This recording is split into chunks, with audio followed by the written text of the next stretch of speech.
Hey there, Gaming Outsiders. This week, instead of our normal episode, we've got a special interview for you. Chris Owens and I sat down with Dave Evans, the lead designer and writer for Creative Bytes Studio, who just released a game on PC called Return to Grace.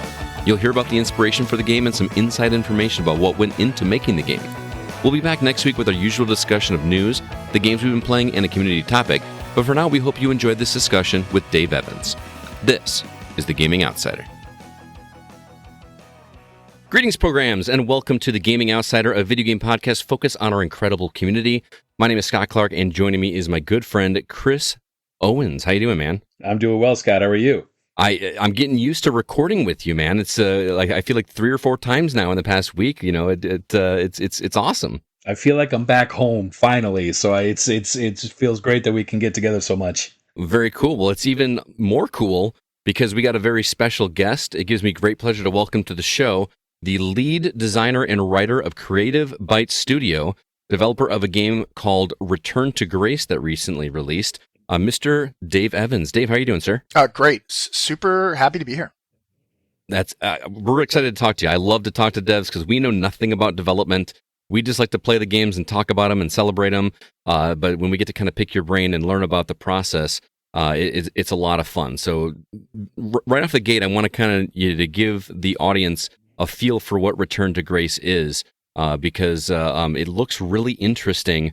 And Chris has actually started playing it a little bit, and he's already well intrigued. So can you kind of give us your elevator pitch of what it is? Yeah, sure.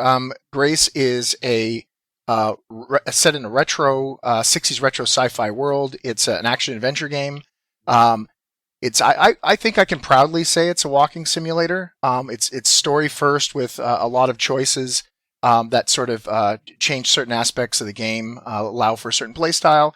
But ultimately, you're exploring this big, ancient structure, looking for secrets as to why this AI god was shut down millions of years ago. So it's set in a far future, an archaeologist in a far future who's discovering something that's thousands of years old, yet it's still in our future. If that makes any sense. That totally makes sense. I got to comment on what you said. You said proudly calling it a walking simulator. Why put the adverb there? Is it a worry to call it that? It's funny. I don't know. I always feel that it's slightly sort of deriding the game when I hear walking simulator. I feel like some people say it that way, because the idea is that, what else do you do other than walk around? But I kind of like it because the first walking simulators, or things that were sort of categorized as walking simulators, are games that were very influential in this game. So I think it's not a bad thing to call this game for expectation management. Just for people who like Firewatch and like Gone Home or like games like that. This is a game for them, really. So I don't mind it. Okay. Yeah, I was to echo what Scott was saying. I am extremely intrigued with it. I'm maybe about a half hour, 45 minutes in, and I want to keep going. It's just the more you kind of go into it, and the elements you find, as simple as the gameplay is, to walk, push a button, solve a puzzle, go. Not to put it to not that's a bad thing. It's like, you're really driven into the story, into the atmosphere, because you feel very isolated right at the start. That's what I felt going into it, and I can mention the holes that I can think of from the gaming world that were into this. What was your inspiration for this setup and for the environment? Yeah, certainly. As I mentioned, the game inspirations have been pretty much Firewatch. I think was the game that we were looking at initially, because it's a game that has a beautiful environment that you walk around in. It doesn't have other characters you talk to that are physically in the space. And honestly, we sat down, the 3 developers who made this game, myself, Paul Caprici, who's our lead, there's our technical director, and art director, Sean Jackson, trying to think of a game that we thought we could hit a high bar for. And it was definitely a game where the main character is probably environment, and then characterizations of this AI character that are voiced. Because my background is directing actors and working with actors and writing dialogue, and Sean's main background is environmental art. So we wanted to skip the whole animating a lot of characters on screen, Mhm. just so that we can make this game on a budget. Because again, very small team, small budget, and we want to just hit a high bar visually. So that's Got where a that lot came from. got a lot of value out of the design, if I must say. Yeah, You know, thanks. if I can ask, as you're walking, it's almost very isolated, even right at the Mhm. start, where you're walking through a tremendous storm and trying to get to the infrastructure that Grace resides. Then it gets even tighter as you go in, but then as you're exploring, it opens up and it opens up more and it opens up more. And it almost seems like an inverse to that. Mhm. Was that your intention as far as the playthrough is concerned? Yeah, I think in general, what we want to do is have major atmospheric shifts in the game. The game runs for about 2.5 hours, maybe. I think people are saying they play for about 3 hours, so it's a relatively short game. By design, we wanted a game that people could play, were able to play in one sitting, if they had the time to do it. And I really wanted a game because the ending of the game and where everything comes together is important enough that I really wanted people to hit that in 1 or 2 runs, so you wouldn't forget important details leading in, because there's a lot of callback at the end of the game narrative wise. So to carry that 3 hours, again with a small team, we really wanted to have these major shifts in environment within a single space. So to me, it's a little bit like what you see in Edith Finch, where there's this incredible house that you're in, and the rooms are very different and detailed. But then, of course, you go to these flashback mini games. We wanted to try to strike out to basically pack quite a bit into that 2 hours and do it a lot with environmental feel. So we do want you to feel claustrophobic. There are dark areas later in the game. Things contract again, and then they open up into very big spaces again. And that's just part of the flow and creating a more interesting, or a dynamic flow of movement in the space. It's interesting here you talk about the environment as a character, which is kind of your goal, because that just makes me think of Portal. Mhm. And I know that this isn't the same, necessarily the same style of game. At least it doesn't sound like it, but it sounds similar in tone. With the exploration and just the, that ominous feeling that you've got going on there. So that sounds really interesting. The question I've got for you has to do with the story. Again, I haven't touched the game. I've just been watching the trailer and talking with Jasmine over at Uber Strategist, who provided us with the code. Mhm. Thanks to her. And she mentioned one of the things that you wanted to talk about was how, even though it is a sci-fi game, the tone is a little bit more upbeat. Mhm. With AI, usually when we talk about AI, and it's almost like a dirty word in video game culture right now. Yeah. And voice acting culture for that matter. Yep. But that, despite that being the theme, there's still a lot of upbeat personality going on. Can you touch on that a little bit? Yeah. First of all, there's a lot of meta meaning in this game because of things going on right now, and the things that I'm already seeing in just game development, as you said, like the potential of replacing humans in doing voice work and eventually programming and art and all these sorts of scenarios. But the funny thing about this, or the interesting thing I think about this game, is that was always, the theme was always about, what do we, what is it that we are doing when we play a game or do anything in our lives? Is there any meaning in doing something that's absolutely 100% handed to you?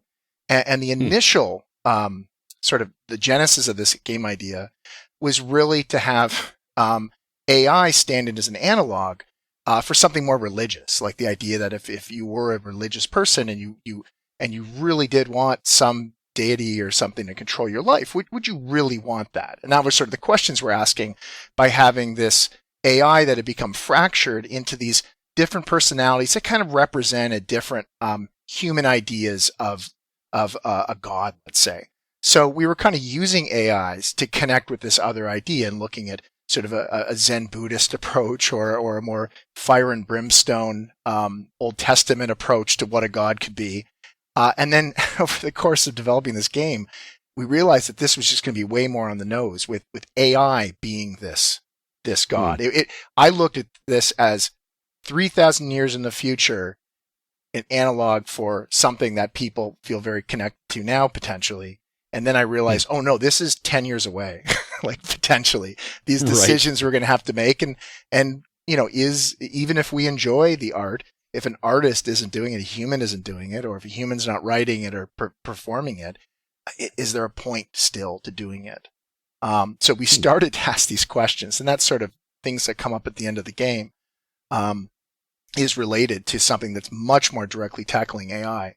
But we always wanted to keep an approach that centered it around the feeling of a lot of literature, sci-fi literature from the 60s, Clarke and Asimov, who were basically trying to prescribe utopias in a certain way, but also warning of the things that were going to come with the same thing that could give us something amazing, could be something that could create something that's not so great, but they usually centered their worlds around things that weren't post-apocalyptic. So we wanted to align the look of our game, which is 60s retro sci-fi, with a lot of the hopeful futurist feelings that came out of the 40s and 50s, but kind of stuck around all the way into the 70s until the 80s started to really hit dark versions, at least in film and television, and like Terminator sort of scenarios.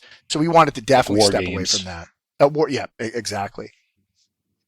Yeah, and I got to tell you, I was thinking about it. I was like, I try to pull in elements from. I'll even throw BioShock out there, and not so much, obviously not for the gameplay, but definitely atmosphere that Rapture gave you as you're kind of going into it as you're trying to find Grace. And I even went back to Myst, believe it or not, going way back in line as far as the silent element to it, and the character knows what they're trying to find, but you don't as controlling that character. And I find that to be an interesting dynamic as well, because you're discovering along with and you're almost have that dread, I guess, is the way to put it, and kind of that shock and kind of look and say, well, wait a second, what's going on here when the AI switches? Yeah. When you switch between the environments and you switch with the AIs, you're kind of like, well, okay, what's this? Oh, I'm not sure I like this one, but you have to go along with it because you don't know it. The character has an end game but doesn't know how to get there per se, because that's how they're in the labyrinth mindset. So I always found those dynamics as I'm pulling into them very interesting. Yeah, I think we're okay with that. But my initial, I was surprised in focus testing.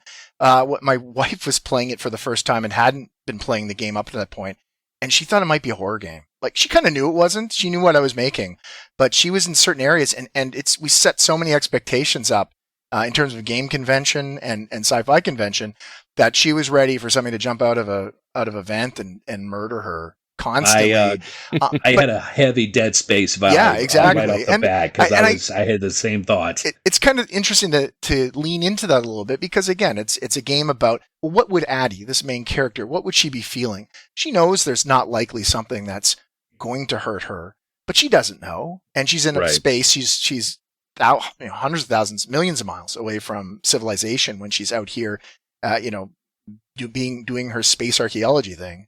And I think it aligns you with the feeling she really should have. But her voice is generally brave, which is meant, I guess that's the, what's the word? That's the transportive element of it, is that I would be terrified, but this character isn't. So maybe I should be a bit braver as I'm walking around in this place. Yeah. Well, I'll muscle up then. No, yeah. To have that player immersion, which I definitely felt with the emotion to go through it, I thought that was very effective. So I am eager to continue on and see what else is found and discovered. Cool. One of the things I wanted to talk about was the voice acting, because just from what I saw from the trailer, it sounds solid. And you talking about your background, working with voice actors.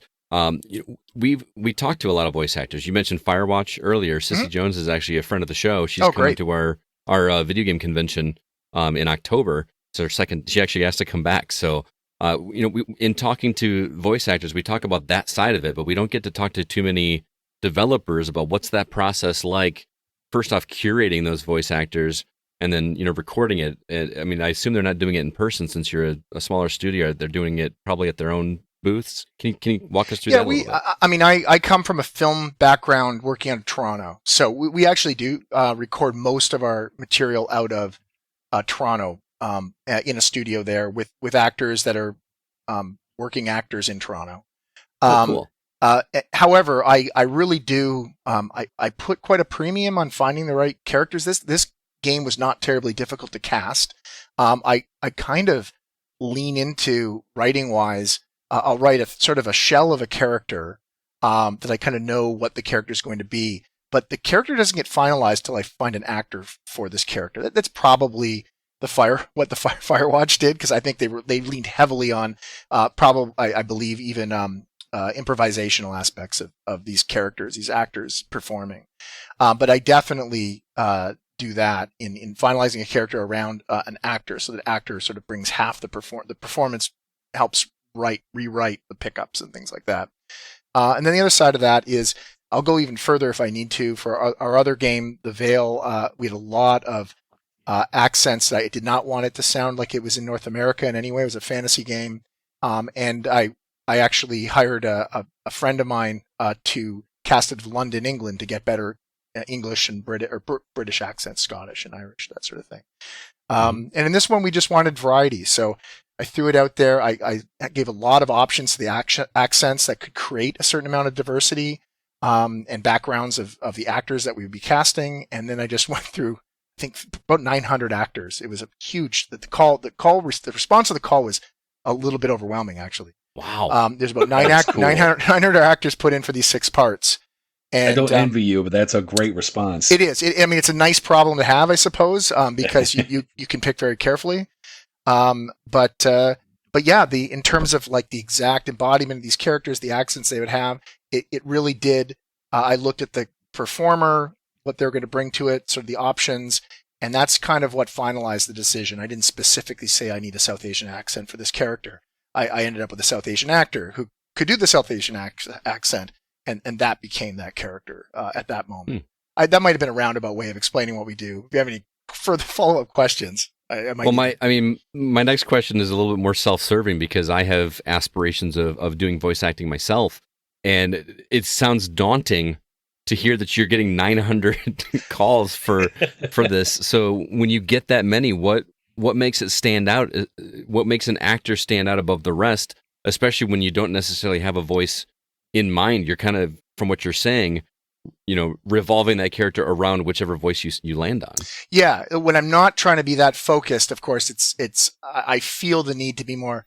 I guess I have more open mind. Therefore, my short list is not short. That would be the danger, right?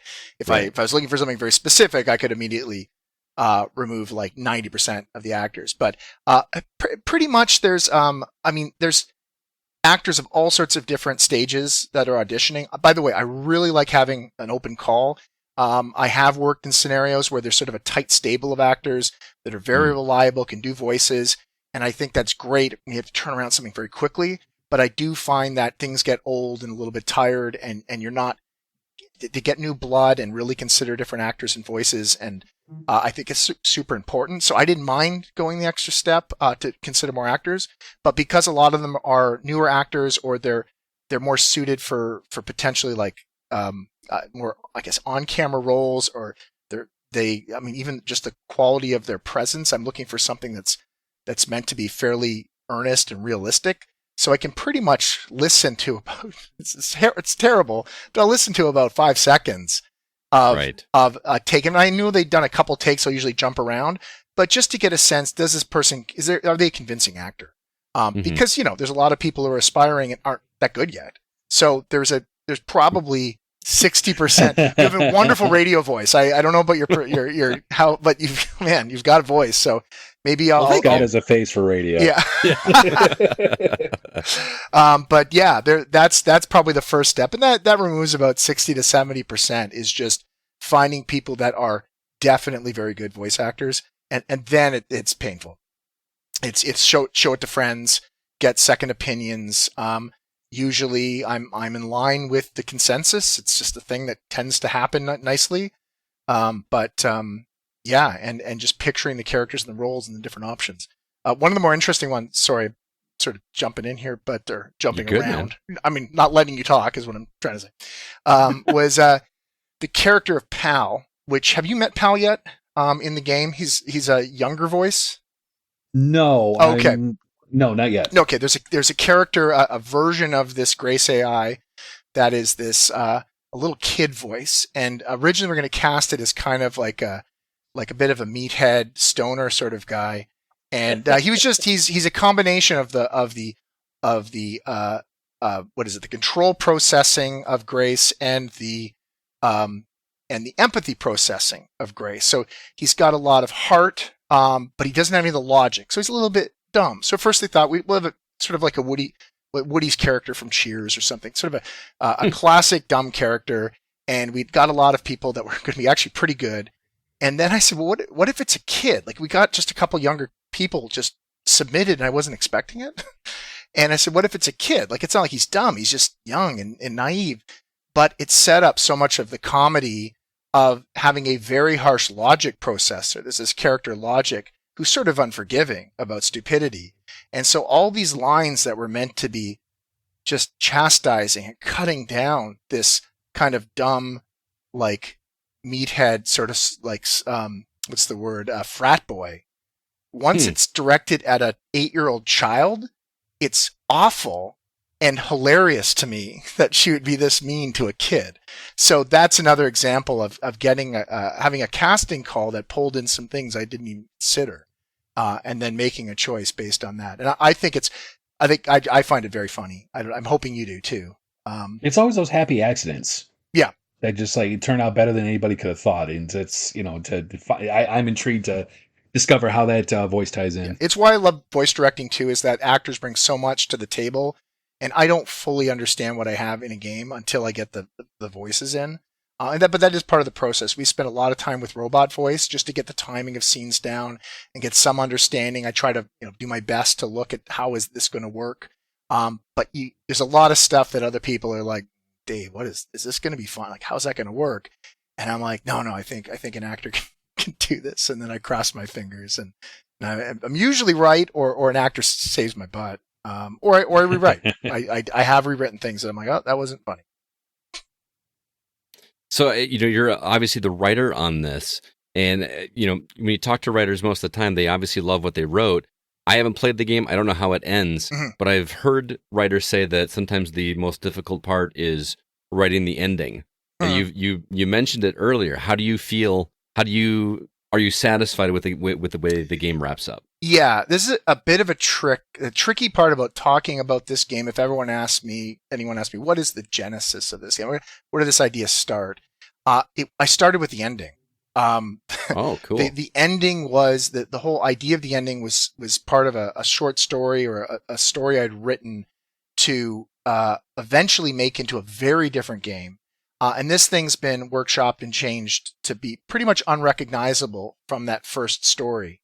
But the ending is not changed in the twist. It's a relatively simple twist at the end. But that is where I started. So the entire game basically is feeding into a twist, which, and again, it's hard to talk about this without giving away the ending. I understand.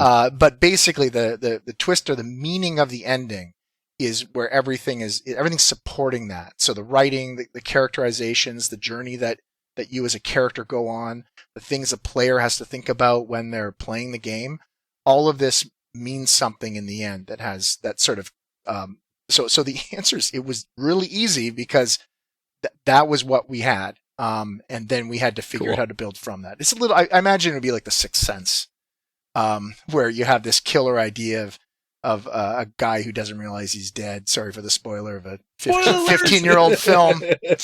But he probably built that up first, and then spent his entire, I've seen him talk about it, M. Night Shyamalan, and the idea that he had to spend the entire difficulty of making that game was, how do I not reveal the ending too early? And that was the trick, really. And there's a little bit of that in this game, is how do we keep this thing enjoyable, interesting, without giving too much away. Gotcha. I don't mean to ruin it for you, but the Sixth Sense is actually 24 years old. Oh my gosh. I can't believe you didn't let me do that, Scott. That's what I do. 24 years old. 1999 is when that came out. Yep. Oh my gosh, that's upsetting. Anyway. I know. Yeah. It kind of hurts my soul a little bit. That's more upsetting than the movie, than the... I had a lot more hair back more then. Disturbing. Yeah. Well, I know Chris is playing this on Steam Deck, so obviously it's available on PC. I did not even check. Is this available on consoles? And if not, will it be in the future? There is a definite plan for consoles, but we'll see. Gotcha. Chris, did you have any other questions for Dave? No, and like I said, I've gotten a lot into it already with the short amount of time I have played, and I can't wait to get back and finish it up. And I'm chomping at the bit to do it. To be honest with you, the way you're talking about it, you definitely were passionate about the project, and I want to thank you for writing it because I'm enjoying it as a gamer. Yeah, thank you, and I'm glad you again because we put so much into the ending. I'm glad the first half an hour is satisfying. that makes me feel really good, actually. Yeah. Yeah, I'm looking forward to playing it too. Just you're hearing the passion in your voice about what you did is just and just the vibes of the game really make me want to get into it. I'm going to be trying it if I can ever get my Steam Deck back from Chris. He's been reviewing some PC games for us. So, what's next on the horizon for you after? I know this just released on the 30th, if I've got that date correct. But what's new in the horizon for Mr. Evans? Yeah, I mean, we do have plans to go to console. We'll see if that comes together, and we're also working on another project, a prototype for a game that pretty much picks up with our other project, The Veil, which was The Veil was an all audio game with blind accessibility as a major focus. So we're picking up what we learned there and are pretty much merging the two. We did this big visual game with all these environmental visuals, and I think we're looking to make a game that has a big premium put on the environments, but also carrying forward some audio-based accessibility to the game as well. So we'll see, but that's the plan. It's going to be a while till we come out with another game, I think. I understand. Well, Dave, thank you so much for taking the time to talk with us. It's been a pleasure chatting with you. I wish you the best of luck on the release. I've been reading some of the reviews on Steam, and they've been very positive. Like the biggest complaint people have had is that they wanted more, which is something that I would imagine is a good thing to hear. Yeah, that's the best complaint, I think. Yeah, that you can get. Again, the game is Return to Grace. You guys can pick that up on Steam. What's the price tag on that one, Dave? It's I believe it's $14.99, somewhere around $15. I can't remember how the different conversions work because we're in Canada. So right. And it's not officially Steam Deck verified, but Chris can confirm that it does function quite well on the Steam Deck. So does indeed. Where can everybody follow you and your studio, man? Yeah, CreativeBytesStudios.com is we'll have a lot of links to the other games we work on and hopefully news on our new stuff coming up and play tests for the new prototypes. So that's probably the best place to go. And then obviously the Steam page for picking up the game. Very cool. And just want to clarify for everybody, Creative Bytes Studio, Bytes is BYTES, just in case. So Creative Bytes Studio. 2 S's in there. Yeah. Well, again, Dave, it was awesome chatting with you. I really wish you the best. I hope you have lots of success and can't wait to get my hands on it. Yeah. Yes. Thank you, Dave, very much. Thank you for taking the time. That's great. Not a problem. I'll catch you next time. And there you have it. Thank you so much for checking that out. I hope you guys enjoyed it. Listen, I know last week we promised you kind of like a best of episode of some of our favorite From the Outside In topics, but we didn't want to take the focus away from this interview with Dave. So we're going to try to put that off for another week. But if you want to check out some of those old topics, you can find all of our episodes on thegamingoutsider.com. And we would appreciate it if you checked out the website. So forgive us for promising something that we're not doing. But again, we wanted the focus to be on Dave and this game, Return to Grace. So thanks so much for listening. I'd like to remind you that this episode of The Gaming Outsider was produced by Kevin Honigford. All the music you hear is written and performed by Grant Henry of Stemmage and Metroid Metal. His website is stemmagemusic.com. And please be sure to email us if you have any questions or concerns. Our address is feedback@thegamingoutsider.com. Until next week, I'm Scott Clark with The Gaming Outsider. And remember, there's no such thing as a bad game, just games that aren't for you.